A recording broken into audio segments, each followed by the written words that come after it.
বিসমিল্লাহির রহমানির রহিম। আজকে নিয়ে আসছি আমার বোনের বানানো কেক। ওদিন একটা কেক নষ্ট করেছে, আজকে কেক নষ্ট করবো না, আজকে সবগুলো খাবো।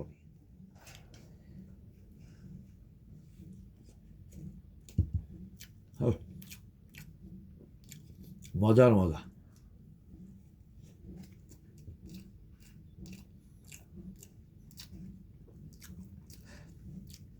পিসগুলো দেখছেন, লেয়ার কত।